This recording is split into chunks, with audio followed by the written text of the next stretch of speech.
I love to talk today about the power of the human will. The power of the human will. When we are young, most of us, we always heard the statement, when there is a will, there is a way. And as I'm growing older, this statement is even becoming truer in many things in my life. And I truly believe today that what the human mind can conceive and believe, like Napoleon Hill said, the human mind can actually achieve. There is incredible power in the human will and mental faculties of man, and how big they can become, like Bob could talk about. You cannot even imagine. There is no upper cap to how your perception, intuition, will, intelligence, imagination, and memory can become. The only limitations are the ones you set yourself or that you buy from convention. Benjamin Disraeli once said that I have brought myself by long meditation to the conviction that a human being with a certain purpose must accomplish it, and nothing can resist a will that would stake even existence upon its fulfillment. Wow, that's a powerful one. Ronald Reagan was like, nothing can stop individuals from achieving great goals if they have the will and the heart to pull together and to work together. Fellows, we live in the 21st century with unprecedented opportunities, especially technological facilities.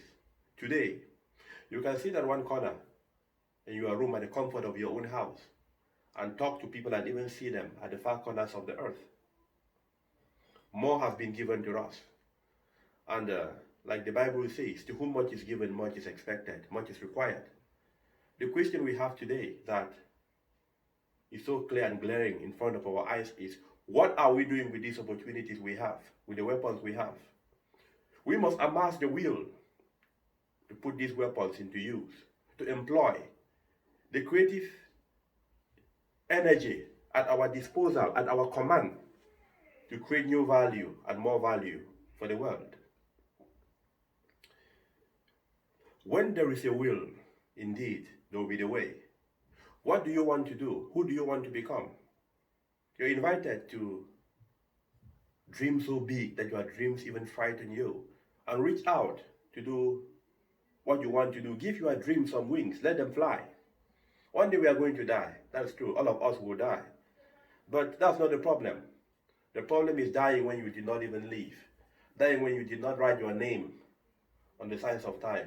Dying when you had not even been able to fly, given the opportunities that you have. These days, friends, you don't need to go to Harvard or to Cambridge before you come back with knowledge. I keep on saying this.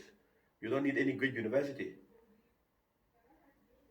Just using online resources very well in particular, you can become the better.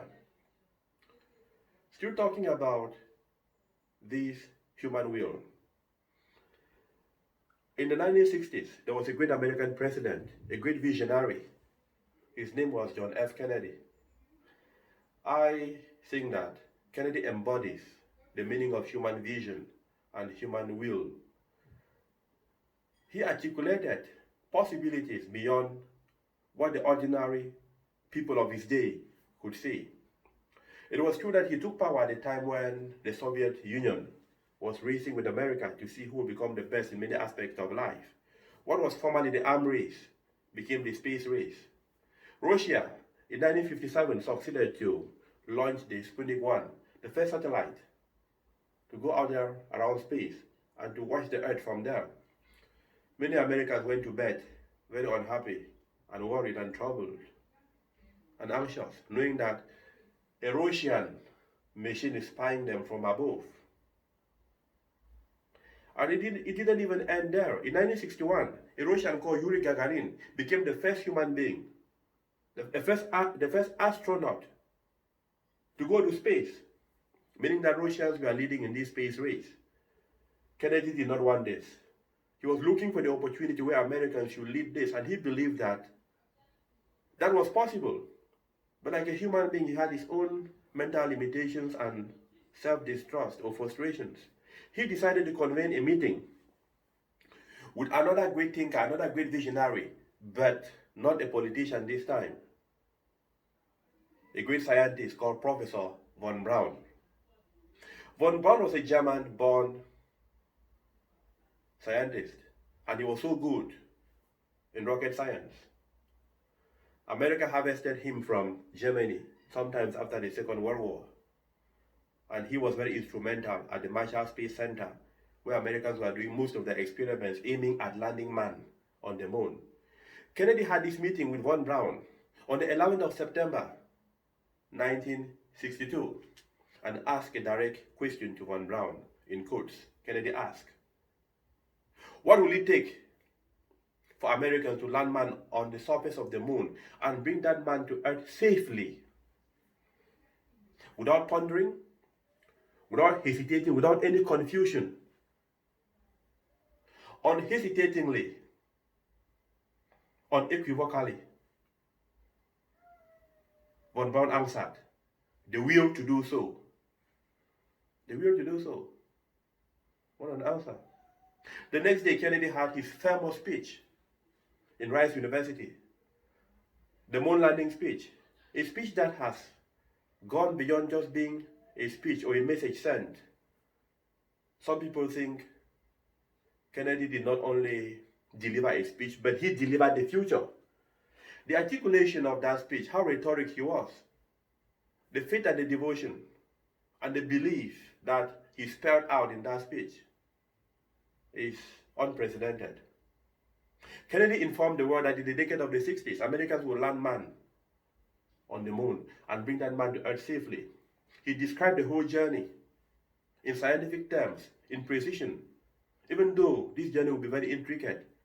And Kennedy gave this speech when some of the metal alloys that will be used to be able to function in the aircraft that will take people to space and to bring them back safely had not yet been discovered.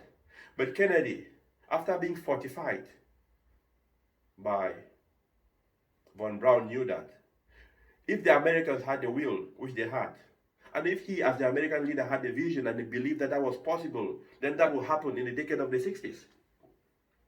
That is why he did not relent to share his views. He knew that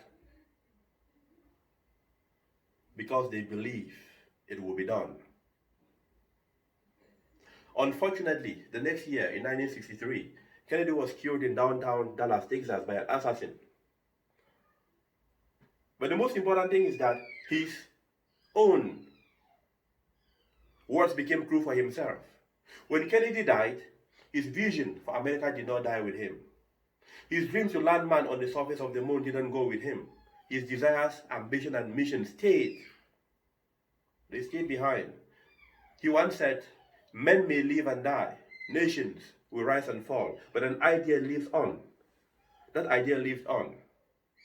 And in 1969, July 1st, the world was shocked as two men set feet upon the surface of the moon.